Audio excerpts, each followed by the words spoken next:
कैसे बोली रे? अच्छा जोड़ी बताओ कि खाना होना बनल की ना? ना रे। काहे रे?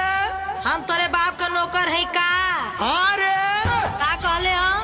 सुन, हम तोरे घरे काम करे ना आयल है। तो का करे आयल है रे? हम यहाँ राज करे आयल है, राज। हाँ तो एक फाइट में फेंक देबू का?